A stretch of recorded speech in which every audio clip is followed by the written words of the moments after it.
Hello welcome back Aisha's കിച്ചണിലേക്ക് എല്ലാവർക്കും സ്വാഗതം. അപ്പോൾ ഇന്ന് വന്നിട്ടുള്ളത് ഒരുപാട് പേർക്ക് യൂസ്ഫുൾ ആയിട്ടുള്ള റെസിപ്പി കൊണ്ടാണ്. 30 ദിവസം വരെയൊക്കെ ഈ ഒരു സ്നാക്ക് നമുക്ക് ഉണ്ടാക്കിയിട്ട് എടുത്തു വെക്കാൻ പറ്റും. അതുപോലെ ഗൾഫിലുള്ള ഹസ്ബൻഡുമാർക്ക്, മക്കൾക്ക് അല്ലെങ്കിൽ ഹോസ്റ്റലിൽ പഠിക്കുന്ന കുട്ടികൾക്കൊക്കെ കൊടുത്തയക്കാൻ പറ്റുന്ന നല്ലൊരു സ്നാക്ക് റെസിപ്പി കൂടിയാണ്. നല്ല പെർഫെക്റ്റ് ആയിട്ടുള്ള കോഴിയട എങ്ങനെ വീട്ടിൽ തയ്യാറാക്കാമെന്ന് കാണിക്കുന്ന വീഡിയോ ആണ്. എല്ലാവരും വീഡിയോ മുഴുവനായിട്ട് കാണാം. പിന്നെ അതുപോലെ നമ്മുടെ ചാനൽ ഇതുവരെ സബ്സ്ക്രൈബ് ചെയ്യാത്തവരുണ്ടെങ്കിൽ നിങ്ങൾക്ക് ചാനൽ ഇഷ്ടമാവുന്നുണ്ടെങ്കിൽ ഒന്ന് സബ്സ്ക്രൈബ് ചെയ്യണേ. അവിടെ കാണുന്ന റെഡ് സബ്സ്ക്രൈബ് ബട്ടൺ ഒന്ന് പ്രസ് ചെയ്യുക. അതിൻ്റെ കൂടെ ചെറിയൊരു ബെല്ലൈക്കൺ ഉണ്ട്, അതുകൂടെ ഒന്ന് പ്രസ് ചെയ്യാം. അപ്പോൾ ഇതുപോലെ കാണാം, ഇതിൽ ഓൾ വേണം പ്രസ് ചെയ്യാൻ. അപ്പോൾ ശരി, നമുക്ക് കോഴിയട എങ്ങനെ തയ്യാറാക്കിയെടുക്കാൻ നോക്കാം. അപ്പോൾ കോഴിയട ഉണ്ടാക്കുമ്പോൾ പ്രത്യേകം ശ്രദ്ധിക്കേണ്ട ഒരു കാര്യം അതിൻ്റെ മാവാണ്.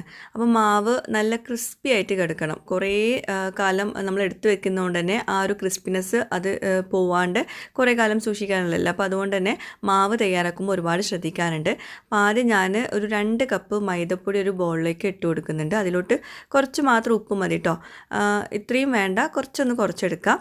പിന്നെ അതിലോട്ട് ആവശ്യത്തിനുള്ള വെള്ളം ഒഴിച്ചു കൊടുക്കുക. സാധാ നോർമൽ വെള്ളമാണ് ഒഴിച്ചിട്ടുള്ളത്. കുറേശ്ശെ ഒഴിക്കുക കേട്ടോ. സാധാരണ നമ്മൾ മാവ് കുഴച്ചെടുക്കുമ്പോൾ ഒരുപാട് വെള്ളം ഒഴിച്ചിട്ട് നല്ലോണം സോഫ്റ്റാക്കി എടുക്കൂലേ, അതുപോലെ ചെയ്യരുത്. ഈ കോഴിയടയുടെ മാവ് നമ്മൾ കുഴച്ചെടുക്കുമ്പോൾ കുറച്ച് വെള്ളത്തിലാണ് കുഴക്കേണ്ടത്.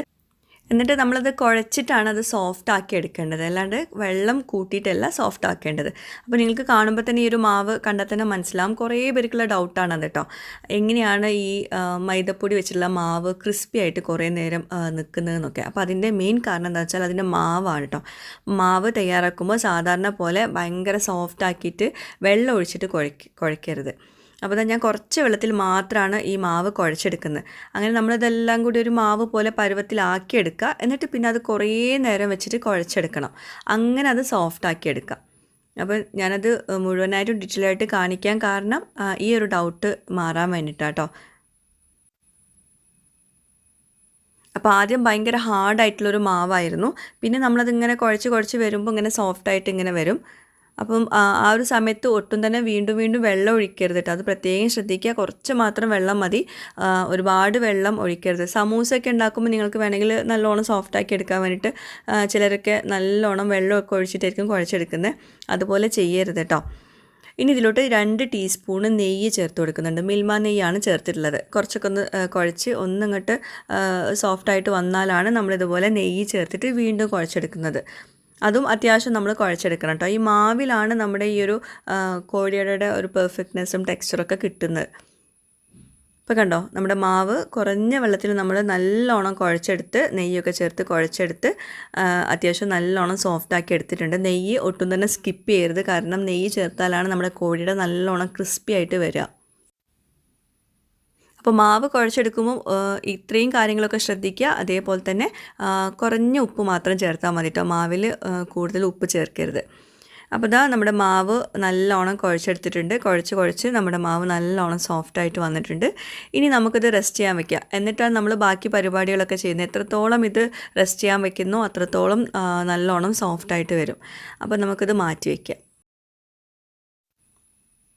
അതുപോലെ കോഴിയട ഉണ്ടാക്കുമ്പം അതിൻ്റെ ഫില്ലിങ്ങും ഒരു പ്രത്യേക ഫില്ലിങ് തന്നെയാണ്. അതും ഒരുപാട് ശ്രദ്ധിക്കാനുണ്ട്. ഞാൻ കാര്യമായിട്ട് പറഞ്ഞുതരാം കേട്ടോ. അപ്പോൾ ഞാനിപ്പോൾ ഒരു 3/4 കിലോ ചിക്കൻ എടുത്തിട്ടുണ്ട്. എല്ലുള്ള പീസൊക്കെ തന്നെ എടുത്തിട്ടുള്ളത്. നന്നായിട്ട് കഴുകി അതിലോട്ട് നമുക്ക് മഞ്ഞൾപ്പൊടി, മുളക് പൊടി, ഗരം മസാലപ്പൊടി, ഉപ്പ്, വെള്ളം, ഇതൊക്കെയാണ് ചേർക്കാനുള്ളത്. എല്ലാം കുറേശ്ശെ.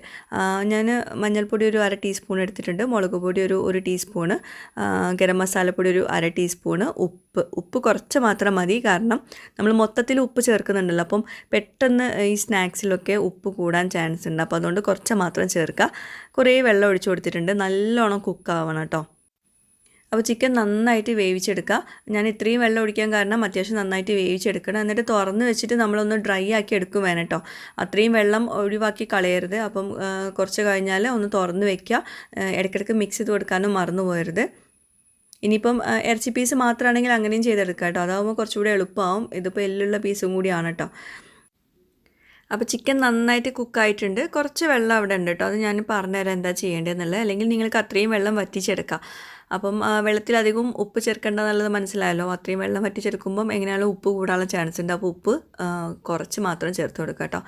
ഇനി നമുക്കത് ചൂടാറാൻ വേണ്ടിയിട്ട് വെക്കാം. അന്നേരം കൊണ്ട് നമുക്ക് സവോള ഒന്ന് വഴറ്റിയെടുക്കാം. വേറൊരു പാന് ചൂടാക്കിയിട്ട് ഓയിൽ അത്യാവശ്യം ഒഴിച്ചു കൊടുക്കണം. ഞാൻ വെളിച്ചെണ്ണയാണ് ചേർത്തിട്ടുള്ളത്. അതിലോട്ട് 3 സവോള നല്ലോണം കനം കുറച്ചിട്ട് അരിഞ്ഞത്, അല്ലെങ്കിൽ ചോപ്പ് ചെയ്തിട്ട് ഇട്ട് കൊടുക്കുക. എന്തായാലും നല്ലോണം കനം കുറച്ചിട്ട് പെട്ടെന്ന് വഴണ്ട് വരുന്ന രീതിയിൽ വേണം സവോള അരിഞ്ഞെടുക്കാൻ വേണ്ടിയിട്ട്. അതുപോലെ കുറച്ച് ഉപ്പും കൂടി ചേർത്തിട്ടുണ്ട് പെട്ടെന്ന് വഴണ്ട് കിട്ടാൻ വേണ്ടിയിട്ട്. അപ്പം ഈ ഒരു കാര്യം പ്രത്യേകം ശ്രദ്ധിക്കുക. നമുക്ക് ഈ കോഴിയടൻ്റെ ഫില്ലിംഗ് ഉണ്ടല്ലോ, അത് നല്ലോണം ഡ്രൈ ആക്കിയിട്ട് എടുക്കണം. അപ്പോൾ അതിനനുസരിച്ചുള്ള എന്താ പറയുക വഴറ്റിയെടുക്കലൊക്കെയാണ് വേണ്ടത്.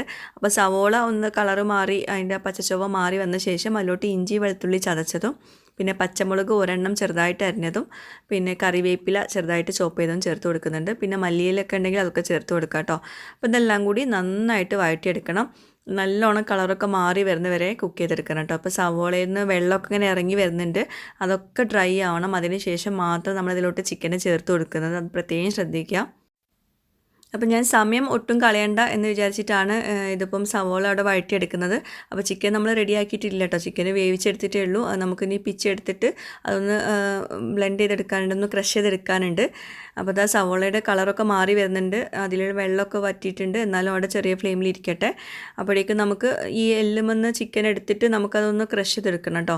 ബ്ലെൻഡ് ചെയ്തെടുക്കല്ല, ക്രഷ് ചെയ്തെടുക്കുക. ബാക്കിലോട്ടൊന്ന് പൾസ് ചെയ്ത് കൊടുക്കുക, അല്ലെങ്കിൽ ഒന്നങ്ങോട്ട് ഫ്രണ്ടിലോട്ടൊന്ന് പൾസ് ചെയ്ത് കൊടുക്കുക. വല്ലാണ്ട് അരഞ്ഞ് എടുക്കരുത്, ഒന്നങ്ങോട്ട് പൾസ് ചെയ്തെടുത്താൽ മതി കേട്ടോ. അപ്പോൾ ഈ ഒരു പരുവത്തിലാണ് വേണ്ടത്. അപ്പോൾ ഞാൻ സവോളയിലോട്ട് ഈ ചിക്കൻ ചേർത്ത് കൊടുത്തിട്ടുണ്ട്. ചിക്കൻ കൂടുതലും അതുപോലെ സവോള കുറവുമാണ് വേണ്ടത് കേട്ടോ. 3 സവോളയിലേക്ക് ഞാൻ എടുത്തിട്ടുള്ളത് 3/4 കിലോ ചിക്കൻ്റെ ഇറച്ചി പീസുകളാട്ടോ. അതുപോലെ തന്നെ ഞാൻ ഇത്രയും ഫില്ലിങ് ഇതിനായിട്ട് മാത്രമല്ല വേറൊരു സംഭവം കൂടി ഉണ്ട്. അപ്പോൾ അതിന് വേണ്ടി കുറച്ചധികം ഉണ്ടാക്കിയതാണെന്നേ ഉള്ളൂ. അപ്പോൾ ഈ ഫില്ലിങ് നിങ്ങൾക്ക് വേണമെങ്കിൽ ഇതുപോലെ സ്റ്റോർ ചെയ്ത് വെച്ചിട്ട് വേറെ സ്നാക്സിലോട്ടൊക്കെ എടുക്കാൻ വേണ്ടിയിട്ട് ഫ്രീസറിൽ സ്റ്റോർ ചെയ്ത് വെക്കാം, ഫില്ലിങ് മാത്രമായിട്ട് കേട്ടോ. അപ്പോൾ ചിക്കൻ ഇങ്ങനെ സൈഡിലോട്ടൊന്ന് കുറച്ചൊന്ന് മാറ്റി വെച്ചിട്ടുണ്ട്. എന്നിട്ട് നടുക്ക് കുറച്ചുകൂടെ ഓയിൽ ഒഴിച്ചു കൊടുക്കണം. അതിന് മുമ്പ് നമ്മൾ നേരത്തെ ചിക്കൻ വേവിച്ച് വെള്ളം കുറച്ച് ബാക്കിയുണ്ടല്ലോ, അതിലാണ് ചിക്കൻ്റെ ഫ്ലേവറൊക്കെ കിടക്കുന്നത്. അപ്പോൾ ഇതിലോട്ട് ഞാൻ സ്പൈസ് പൗഡേഴ്സ് ഒന്നും ചേർക്കുന്നില്ല. ആ വെള്ളം കുറച്ചൊരു 3-4 കയ്യിൽ ഇതിലോട്ട് ഒഴിച്ചു കൊടുക്കുന്നുണ്ട്. അപ്പോൾ നല്ലൊരു ഫ്ലേവറൊക്കെ ആയിരിക്കും. അപ്പോൾ ഇതാ വെളിച്ചെണ്ണ ഞാൻ കുറച്ചുകൂടെ ഒഴിച്ചു കൊടുത്തിട്ടുണ്ട്. നമുക്കിങ്ങനെ ക്രിസ്പി ആയിട്ട് കിട്ടണമെങ്കിൽ അത്യാവശ്യം വെളിച്ചെണ്ണ ഇടയ്ക്കിടയ്ക്ക് ഒഴിച്ചു കൊടുക്കണം കേട്ടോ. അപ്പോൾ അതും പ്രത്യേകം ശ്രദ്ധിക്കുക. കുറഞ്ഞ എണ്ണയിൽ നമുക്ക് എന്തായാലും ഇത് ഉണ്ടാക്കാൻ പറ്റില്ല.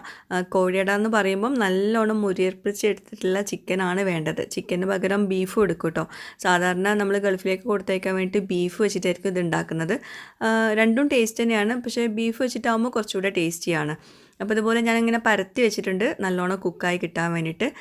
അപ്പോൾ അത് അത്യാവശ്യം ഇതെല്ലാം കൂടി ഒന്ന് കമ്പൈൻ ആയിട്ട് വന്ന ശേഷം ഞാനൊരു ഒരു ഫ്രൈങ് പാനിലോട്ട് ഇത് മാറ്റുന്നുണ്ട്. എന്തിനാണെന്ന് വെച്ചാൽ പെട്ടെന്ന് ഇത് റെഡിയാവാൻ വേണ്ടിയിട്ട്. ഇങ്ങനത്തെ പാത്രം എടുക്കുമ്പോൾ എന്താണെന്ന് വെച്ചാൽ പെട്ടെന്ന് കുക്കായി കിട്ടില്ല.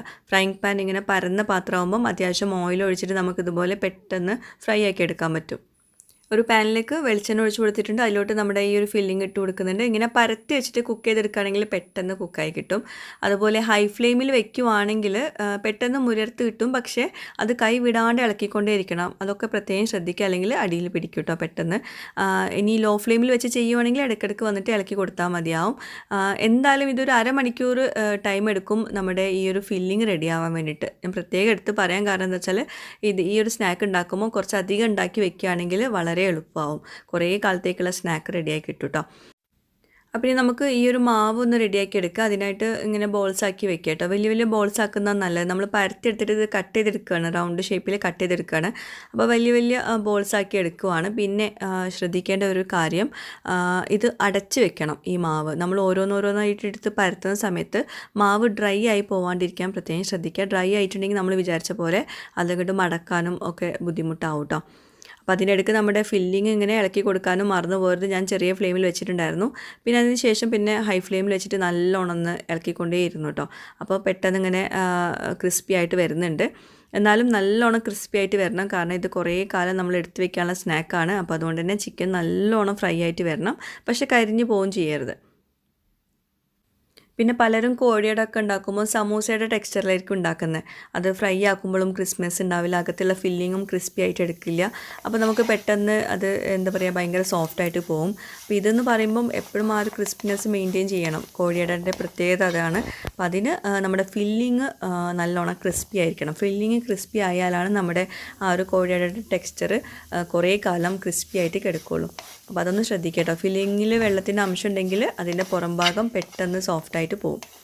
അപ്പോൾ നമ്മുടെ കോഴിയുടെ ഫില്ലിങ് റെഡി ആയിട്ടുണ്ട്. നല്ലോണം ക്രിസ്പി ആയിട്ട് കാണുമ്പോൾ തന്നെ മനസ്സിലാവും. നല്ലോണം കളറൊക്കെ മാറിയിട്ടുണ്ട്, നല്ല ക്രിസ്പി ആയിട്ട് മുരർത്ത് വന്നിട്ടുണ്ട്. അപ്പോൾ ഇതാണ് നമ്മുടെ ആ ഒരു സ്റ്റേജ്. കയ്യിലിങ്ങനെ പിടിക്കുമ്പോൾ അങ്ങനെ തരിതരിയായിട്ട് വരണം. അപ്പോൾ ഇതാണ് നമ്മുടെ ഫില്ലിങ് കേട്ടോ.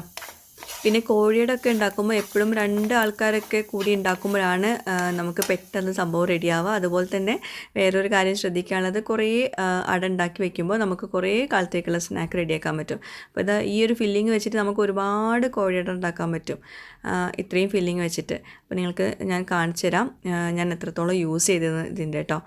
അപ്പം ഇതിൻ്റെ ഒരു 1/4 ഭാഗം മാത്രമേ ഞാൻ ഇപ്പം കാണിച്ച ഈ മൈദയിലോട്ട് എടുത്തിട്ടുള്ളൂ. ബാക്കി വെച്ചിട്ട് നമുക്ക് ഒരുപാട് കോഴിയട ഉണ്ടാക്കാൻ പറ്റും കേട്ടോ. ഞാൻ കുറച്ചധികം ഫില്ലിങ് ഉണ്ടാക്കി വെക്കാമെന്ന് പറഞ്ഞല്ലോ. അപ്പോൾ ഞാനിതൊന്ന് ചൂടാറാൻ വേണ്ടിയിട്ട് വേറൊരു പാത്രത്തിലോട്ട് മാറ്റുന്നുണ്ട്. അതുപോലെ തന്നെ സമൂസൻ്റെ ലീഫ് ഉണ്ടല്ലോ, അതിനകത്ത് നമുക്ക് ഈ ഒരു ഫില്ലിങ് വെച്ചിട്ട് റോൾ ചെയ്തിട്ട് ഫ്രീസറിൽ സ്റ്റോർ ചെയ്ത് വെക്കാം. അങ്ങനെ വരുമ്പം പെട്ടെന്ന് ഗസ്റ്റൊക്കെ വരുമ്പോൾ നിങ്ങൾക്ക് എടുത്തിട്ട് ഫ്രൈ ആക്കി കൊടുക്കാം. ഫ്രൈ ആക്കാണ്ട് സ്റ്റോർ ചെയ്ത് വെക്കാം കേട്ടോ. ഇനി നമുക്ക് മാവ് ഒന്ന് പരത്തിയെടുക്കുക. വല്ലാണ്ട് കനം കുറച്ച് പരത്തും വേണ്ട, എന്നാൽ ഭയങ്കര തിക്കായിട്ട് പരത്തും ചെയ്യരുത്. അപ്പോൾ അത് കാണിച്ചു തരാം കേട്ടോ. അപ്പം വലിയൊരു ബോളാണ് എടുത്തിട്ടുള്ളത്. ഇനി അതിൽ കുറച്ച് അരിപ്പൊടി ചേർത്തിട്ടുണ്ട്, പെട്ടെന്ന് ഇങ്ങോട്ട് പരത്തിയെടുക്കാൻ വേണ്ടിയിട്ട്. കുറച്ച് മാത്രം മതി കേട്ടോ, ഒരുപാട് പൊടി വെച്ചിട്ട് പരത്തിയെടുക്കും ചെയ്യരുത്. എന്നാൽ പൊടി ഒട്ടും ഇല്ലാണ്ട് പരത്താനും പാടില്ല. കുറച്ച് പൊടി മാത്രം തൂവിയിട്ട് ഒന്ന് പരത്തിയെടുക്കുക. നമ്മുടെ മലപ്പുറം ഭാഗത്ത് കോഴിയട എന്ന് പറയുമ്പം അത് പുയ്യാപ്പിളാർക്ക് കൊടുത്തയക്കുന്ന അല്ലെങ്കിൽ മക്കൾക്ക് ഗൾഫിലേക്ക് കൊടുത്തയക്കുന്ന ഒരു സ്പെഷ്യൽ ഐറ്റം തന്നെയാണ്. കേടുകൂടാണ്ട് കുറേ കാലം എടുത്ത് വെക്കാൻ പറ്റുന്നല്ലേ. അതുപോലെ ഇത് ഫ്രൈ ആക്കിയിട്ട് നമ്മൾ എയർ ടൈറ്റുള്ള കണ്ടെയ്നറിൽ എടുത്ത് വെക്കണം കേട്ടോ. അപ്പോൾ നമുക്ക് കോഴിയടയുടെ മാവ് നന്നായിട്ടൊന്ന് പരത്തിയെടുക്കാം. അപ്പോൾ പിന്നെ ഞാൻ പൊടി ഇട്ട് കൊടുത്തിട്ടില്ല കേട്ടോ. പൊടി ഒരുപാടൊന്നും ചേർത്ത് കൊടുക്കരുത്. അപ്പം വല്ലാണ്ട് തിക്കാക്കി എടുക്കും വേണ്ട, എന്നാൽ ഭയങ്കര തിന്നാക്കി എടുക്കും വേണ്ട കേട്ടോ. ഞാൻ ഇത്രയും ഡീറ്റെയിൽ ആയിട്ട് പറയാൻ കാരണം, ഒരുപാട് പേർക്ക് പല പല ഡൗട്ട്സ് ഉണ്ട് കോഴിയട ഉണ്ടാക്കുമ്പോൾ. പുറത്തുനിന്ന് കടയിൽ നിന്നൊക്കെ വാങ്ങിക്കുന്ന അട ഉണ്ടല്ലോ, അതൊക്കെ ഒരുപാട് കാലം ക്രിസ്പി ആയിട്ട് കിടക്കുന്നുണ്ട്. അതിൻ്റെ കാരണം എന്താണ്, അതിൻ്റെ അകത്തുള്ള ഫില്ലിങ് അത്രയും ക്രിസ്പി ആക്കണോ എന്നൊക്കെ പലർക്കും ഉള്ള ഡൗട്ട്സാണ്. അതുപോലെ അത് ടേസ്റ്റി ആണോ എന്നൊക്കെ. ഒട്ടും തന്നെ പേടിക്കാനില്ല, നല്ല ടേസ്റ്റി ആയിട്ടുള്ള ഫില്ലിങ് തന്നെയാണ് നമ്മളിപ്പോൾ തയ്യാറാക്കിയിട്ടുള്ളത് കേട്ടോ. അപ്പോൾ അതിൻ്റേതായ രീതിയിൽ ഉണ്ടാക്കുകയാണെങ്കിൽ ഒരു കുഴപ്പമില്ല. അപ്പോൾ നമ്മൾ മാവ് ഇങ്ങനെ പരത്തിയെടുത്തിട്ടുണ്ട്. ഇനി ഇതുപോലെ ഒരു സ്റ്റീലിൻ്റെ ബൗളോ അല്ലെങ്കിൽ എന്തെങ്കിലും കപ്പോ എന്തെങ്കിലും എടുത്തിട്ട് ഇതുപോലെ ഒന്ന് കട്ട് ചെയ്തെടുക്കുക. ചെറിയ എന്താ പറയുക വട്ടമാണ് നല്ലത്. വലിയതാവുമ്പോൾ കോഴിയുടെ സൈസും വലുതാവും കേട്ടോ. അപ്പോൾ ഇതുപോലെ കട്ട് ചെയ്തെടുക്കുക, റൗണ്ട് ഷേപ്പിൽ കട്ട് ചെയ്തെടുക്കുക. പിന്നെ ചിലർക്ക് ഇതിങ്ങനെ എന്താ പറയുക, ആ ഒരു ഷേപ്പ് ഉണ്ടാക്കാൻ അറിയുണ്ടാവില്ല, അങ്ങനെ പിരിച്ചെടുക്കാൻ വേണ്ടിയിട്ട് അറിയുണ്ടാവില്ല. അപ്പോൾ ഫോർക്ക് വെച്ചിട്ട് ചെയ്തെടുക്കുക. അല്ലെങ്കിൽ അതിൻ്റെ ആ ഒരു ഇതുണ്ടല്ലോ, അച്ചുണ്ട്, അത് വെച്ചിട്ടും നിങ്ങൾക്ക് ഈ കോഴിയുടെ റെഡിയാക്കി എടുക്കാൻ പറ്റും. പിന്നെ നമ്മളിങ്ങനെ കട്ട് ചെയ്തെടുത്തിട്ടുള്ള ഈ റൗണ്ട് ഷേപ്പിൽ കട്ട് ചെയ്തിട്ടുള്ള മാവുണ്ടല്ലോ, അത് വല്ലാണ്ട് ഡ്രൈ ആക്കാനും വെക്കരുത്. നമ്മൾ കുറച്ച് എടുത്തിട്ട് നമ്മൾ റെഡിയാക്കി കഴിഞ്ഞാൽ ബാക്കി നമ്മൾ കവർ ചെയ്ത് വെക്കണം കേട്ടോ. നനഞ്ഞ തുണി കൊണ്ടോ അല്ലെങ്കിൽ എന്തെങ്കിലും അടപ്പ് വെച്ചിട്ട് കവർ ചെയ്ത് വെക്കുക. അപ്പോൾ ഞാനിതാ ഇത്രയും എല്ലാതും പരത്തി എടുത്തിട്ടുണ്ട് കേട്ടോ, കട്ട് ചെയ്ത് വെച്ചിട്ടുണ്ട്. ഇനി ഇത് ഡ്രൈ ആവാണ്ടിരിക്കാൻ പ്രത്യേകം ശ്രദ്ധിക്കുക. ഡ്രൈ ആയി കഴിഞ്ഞാൽ നമുക്കത് പിരിക്കാനൊന്നും പറ്റില്ല. അപ്പോൾ നമ്മൾ നേരത്തെ പരന്ന പാത്രത്തിൽ കോഴിയുടെ ഫില്ലിങ് റെഡിയാക്കി വെച്ചിട്ടുണ്ടായിരുന്നു. അതൊന്നും ചൂടാറാൻ വേണ്ടി വെച്ചിട്ടുണ്ടായിരുന്നു. നല്ലോണം ക്രിസ്പി ആയിട്ട് വന്നിട്ടുണ്ട്. ഇനി നമുക്കിത് തയ്യാറാക്കുന്നത് എങ്ങനെയാണെന്ന് നോക്കാം. അപ്പോൾ ഇതുപോലെ നമ്മൾ കട്ട് ചെയ്ത് വെച്ചിട്ടുള്ള ചെറിയൊരു റൗണ്ട് ഷേപ്പ് എടുക്കുക. എന്നിട്ട് അതിൻ്റെ അകത്ത് നമ്മൾ ഫില്ലിങ് വെച്ചെടുക്കുക. കുറച്ച് മാത്രം മതി കേട്ടോ, ഒരുപാട് വെക്കരുത്, കാരണം ഇത് പൊട്ടിപ്പോവാനുള്ള ചാൻസ് ഉണ്ട്. അതുപോലെ തന്നെ ഇത് നമ്മൾ ഒട്ടിച്ച് കൊടുക്കുമ്പം സൈഡൊക്കെ നല്ലോണം ഒട്ടിച്ച് കൊടുക്കാൻ പ്രത്യേകം ശ്രദ്ധിക്കുക കേട്ടോ. ഇതിലൊക്കെ എന്തെങ്കിലും മിസ്റ്റേക്സ് വന്നാൽ ആകെ മൊത്തം ഫ്ലോപ്പ് ആവും, അതൊന്ന് ശ്രദ്ധിക്കുക. അപ്പോൾ സൈഡ് ഇതുപോലെ നല്ലോണം പ്രസ് ചെയ്ത് കൊടുക്കണം. ഞാൻ വീണ്ടും വീണ്ടും പ്രസ് ചെയ്യുന്നത് കാണിക്കാൻ കാരണം എന്താണെന്ന് വെച്ചാൽ, അത് നല്ലോണം പ്രസ്സായിട്ടില്ല എന്നാണെങ്കിൽ നമ്മൾ എണ്ണയിലിട്ട് കഴിഞ്ഞിട്ടുണ്ടെങ്കിൽ അത് ഒന്നാകെ പൊട്ടിപ്പോവും. അപ്പോൾ അതുകൊണ്ട് നല്ലോണം പ്രസ് ചെയ്തിട്ട് കുറച്ച് എണ്ണ ഒന്ന് സ്പ്രെഡ് ചെയ്ത് കൊടുക്കുക. ഞാനൊരു പാത്രത്തിൽ കുറച്ച് എണ്ണ എടുത്തിട്ടുണ്ട്, ഓയിൽ തന്നെ, വെളിച്ചെണ്ണയാണ് എടുത്തിട്ടുള്ളത്. അപ്പോൾ ഇതിങ്ങനെ വെളിച്ചെണ്ണ വെച്ചിട്ട് നല്ലോണം ഒന്ന് അറ്റത്തൊന്ന് ഒട്ടിച്ചു കൊടുക്കുക. എന്നിട്ട് ഇതുപോലെ പിരിച്ച് കൊടുക്കുക. ഇങ്ങനെ പിരിക്കാൻ അറിയാത്തവർ ജസ്റ്റ് ഒന്ന് ട്രൈ ചെയ്ത് നോക്കുക. എന്തായാലും അറിയും. ഒന്നങ്ങനെ പ്രസ് ചെയ്തിട്ട് ഇങ്ങനെ മടക്കിയെടുക്കാനേ ഉള്ളൂ. എണ്ണ ഇങ്ങനെ അറ്റത്ത് വെച്ചിട്ട് നല്ലോണം അറ്റത്ത് ഒട്ടിച്ച ശേഷം ഇതുപോലെ ആക്കിയെടുക്കുമ്പോൾ പെട്ടെന്ന് റെഡിയായി കിട്ടും. അപ്പോൾ അതാ, അല്ലെങ്കിൽ ഇങ്ങനെ ചെയ്യാൻ പറ്റില്ല എന്നാണെങ്കിൽ അതിൻ്റെ അച്ച് വാങ്ങിക്കാൻ കിട്ടും, അത് വെച്ചിട്ട് ചെയ്യുക. അതും അല്ലെങ്കിൽ ഫോർക്ക് വെച്ചിട്ട് ഇങ്ങനെ പ്രസ് ചെയ്ത് കൊടുത്താലും മതി കേട്ടോ. അപ്പോൾ ഇതാ നമ്മുടെ കോഴിയട. ഇങ്ങനെയാണ് നമ്മൾ കോഴിയട റെഡിയാക്കേണ്ടത്. അതുപോലെ തന്നെ ബാക്കി എല്ലാതും ചെയ്തെടുക്കുക. പണ്ടൊക്കെ നമ്മുടെ വീട്ടിൽ കോഴിയടയൊക്കെ ഉണ്ടാക്കുമ്പോൾ ഒരുപാട് പേര് കൂടിയിട്ടാണ് ഇത് ഉണ്ടാക്കുക. ഒരുപാട് ഉണ്ടാക്കി വെക്കാറുണ്ട്. എന്നാലോ എല്ലാവരും കൂടി ഉണ്ടാക്കുമ്പോൾ നമുക്ക് അത്ര ഭാരമായിട്ട് തോന്നില്ല. ഒരാൾ ഒറ്റയ്ക്ക് ഉണ്ടാക്കുമ്പോൾ എങ്ങനെയായാലും ഒരു 2-3 മണിക്കൂർ എടുക്കുന്ന ഒരു സംഭവമാണ് ഈ കോഴിയട ഉണ്ടാക്കുക. പക്ഷേ ഉണ്ടാക്കി കഴിഞ്ഞ് നമുക്ക് കുറേ കാലത്തേക്കുള്ള സ്നാക്ക് അവിടെ റെഡിയായി കിട്ടും. അത്രയേ ഉള്ളൂ. പക്ഷെ നല്ല ടേസ്റ്റും ആട്ടോ സംഭവം. നമ്മളിങ്ങനെ അറിയാണ്ട് ഇങ്ങനെ ഒരുപാട് കഴിച്ചു പോകും. എപ്പോഴും ശ്രദ്ധിക്കേണ്ട ഒരു കാര്യം, ഉപ്പ് എല്ലാത്തിലൊന്ന് കുറച്ചെടുക്കുക കേട്ടോ. ഉപ്പ് കുറച്ച് കുറഞ്ഞാലും കുഴപ്പമില്ല, കൂടിയാൽ ഭയങ്കര പ്രശ്നമാണ്. അപ്പോൾ ഇതുപോലെ എല്ലാതും ചെയ്തെടുക്കാം. ഞാൻ ഉപ്പിൻ്റെ കാര്യം പ്രത്യേകം പറയാൻ കാരണം, ഞാൻ ആദ്യം ഉണ്ടാക്കിയ സമയത്ത് ഇതിൻ്റെ ഫില്ലിങ്ങിൽ ഉപ്പ് തോന്നിയില്ലായിരുന്നു കേട്ടോ. പക്ഷെ അത് ഡ്രൈ ആയി വന്നപ്പം ഉപ്പ് കുറച്ച് കൂടുതൽ തോന്നിയ പോലെ ഉണ്ടായിരുന്നു. അപ്പം ഇത് ഡ്രൈ ആക്കി എടുക്കുമ്പം ഉപ്പ് നമ്മളിങ്ങനെ ഇതൊക്കെ ഡ്രൈ ആയിട്ട് വരില്ല. അപ്പോൾ ഉപ്പ് നന്നായിട്ട് പിടിക്കും. അപ്പോൾ കുറച്ച് മാത്രം ഉപ്പ് ചേർത്ത് കൊടുത്താൽ മതി. അപ്പോൾ ദാ ഇതുപോലെ പിരിച്ചെടുക്കുക, എല്ലാതും ചെയ്തെടുക്കുക.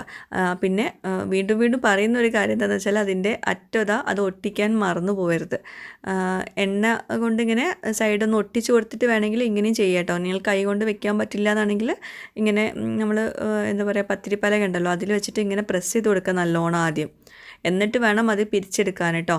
ഇങ്ങനെ പ്രസ് ചെയ്തിട്ടില്ല എന്നാണെങ്കിൽ എണ്ണയിലിട്ട പാട് എല്ലാതും പൊട്ടിപ്പോവും കേട്ടോ, തുറന്നു പോവും. പിന്നെ നമുക്കൊന്നും ചെയ്യാൻ പറ്റില്ല. അപ്പോൾ ദാ ഇങ്ങനെ പിരിച്ചെടുക്കുക.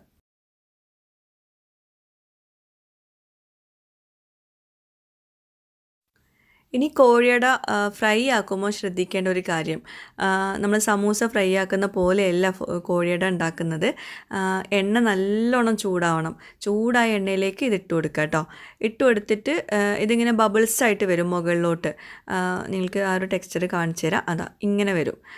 എന്താ പറയുക, നല്ലോണം ഇങ്ങനെ പൊങ്ങി വരും. പുറമേ ആ ക്രസ്റ്റ് കണ്ടോ, അതുപോലെ വരും. ഇങ്ങനെയാണ് നമ്മുടെ കോഴിയുടെ ടെക്സ്ചർ നല്ല പെർഫെക്റ്റ് ആയിട്ട് വരുന്നത് കേട്ടോ. എന്നിട്ട് നമ്മൾ ഫ്ലെയിം കുറച്ച് വെക്കണം. ഇടുന്ന സമയത്ത് മാത്രം ഫ്ലെയിം കൂട്ടാൻ പാടുള്ളൂ. അതിന് ശേഷം ഫ്ലെയിം കുറച്ച് വെക്കുക, അല്ലെങ്കിൽ അകത്ത് കുക്കായി വരില്ല.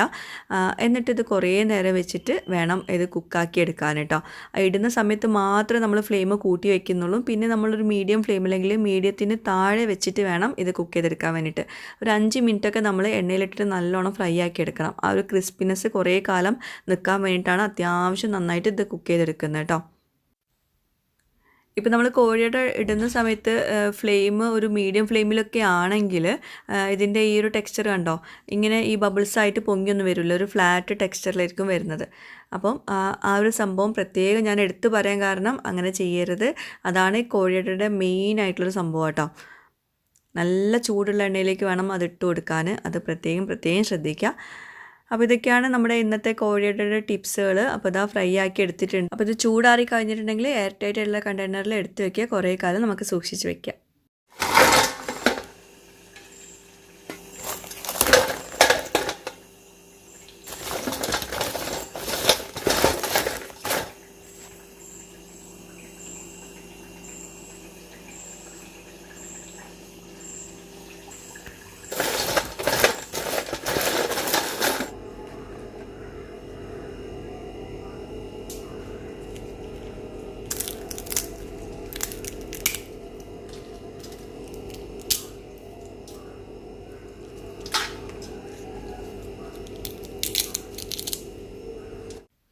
അപ്പോൾ കോഴിയുടെ എല്ലാവർക്കും ഇഷ്ടമായിട്ടുണ്ടെന്ന് വിശ്വസിക്കുന്നു. എല്ലാവരും ട്രൈ ചെയ്യുക, ഫീഡ്ബാക്ക്സ് അറിയിക്കുക. പുതിയൊരു വീഡിയോ ആയിട്ടും വ്ളോഗുമായിട്ടൊക്കെ വരുന്നവരേക്കും ബൈ. Thank you.